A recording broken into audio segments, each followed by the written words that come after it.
This is just a gentle reminder that how someone grows up, their childhood, their foundation, their religious beliefs, their community, their culture shapes how they grow up and how they see the world. So, your baseline for what is common sense or common knowledge is completely different than somebody that might be in a bubble or completely sheltered from the world. So this woman says she grew up in an Amish community. She couldn't shower or wash her hair for 19 years. So understand there might be a learning curve for someone like this. And this is the reason why I say all the time that we need to have grace for some people that may or may not do the same things or may not see red flags or see warning signs like some of us because they were not raised the same way. Let's hear her story. A woman who grew up in an Amish community with 18 siblings revealed how she didn't cut her hair or take a shower for 19 years. Lizzie Inns, 38, grew up in a strict Amish community surrounded by her brothers and sisters, but she always felt like she didn't belong.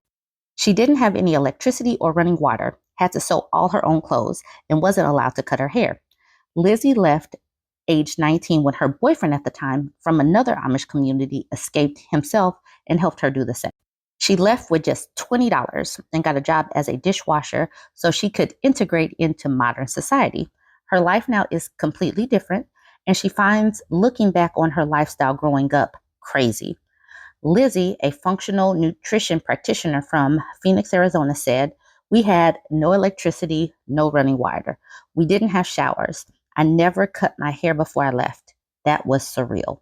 I knew from a young age I wasn't going to be there my entire life. I knew I didn't belong." Lizzie is one of three sets of twins in her family of 19 children. The oldest is 47 and the youngest is 25. She said, "We had sibling rivalry. In general, we were close. Every morning for breakfast, you cooked enough for 20 people. You are cooking for an army 3 times a day. From age 5, Lizzie would do house chores, cleaning, and milking the cows." She said, "We are taught how to work hard from a young age. We grew all our own fruit and vegetables and had animals for meat." Lizzie said her community was very strict and controlled what we wore. She said, "We had to sew our own dresses and they had to go down to our ankles. All our hair had to be covered and couldn't be cut. They didn't have bathrooms and said they had to go to outbuildings to use the toilet and use newspaper or magazines instead of toilet paper." Lizzie said, "We didn't have indoor plumbing, so we didn't shower." So this is Amish community, and I'm presuming that they're here in the United States.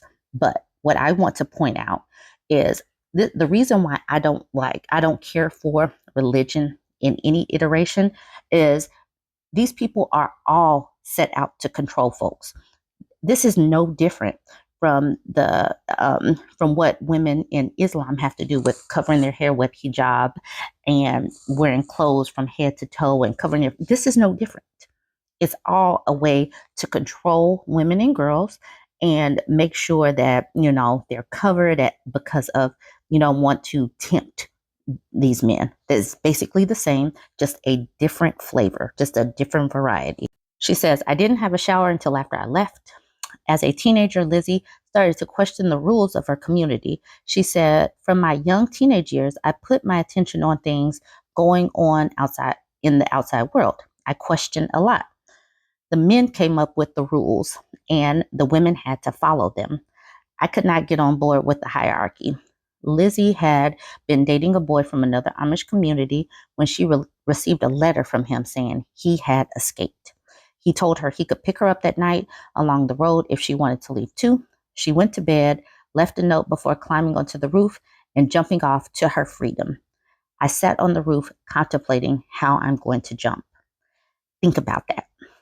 Someone had to, because of religion and because of how she was being controlled, jump off a roof to escape, to go live a normal life. "I was jumping off to my freedom and destiny. I landed and ran." Lizzie managed to connect with an ex-Amish couple who let her stay with them and helped her get help her get a social security number so she could get a job. Lizzie had $20, which is basically 15 pounds, which she used to get her first set of clothes and a haircut. She said, I cut my hair out of rebellion. It was a major culture shock. You have to unlearn things. That deconstructing of what you did all your life just doesn't go away. Lizzie decided to embrace her journey and got a job as a dishwasher before becoming a personal trainer and then transitioning into a holistic health and starting a coaching business. Three of Lizzie's siblings have also left, but she hasn't spoke to most of her family in years. She says she doesn't hang on to her past. Lizzie said, I embrace my life. My life is so vastly different. I look back and go, that's crazy. So I just wanted to share that because, yes, there is a lot of deconstructing, and not all religions are this strict and this cultish, but the control aspect is there in variations, and these patriarchal religions are there, and the top down, the controlling is still there. It's just in different doses. So that's the reason why I am agnostic. I do not believe in religion. I do not believe in religion that is restrictive of women and girls. Period. Point blank. Y'all go ahead. Let me know what you think about this one. Like, comment, share.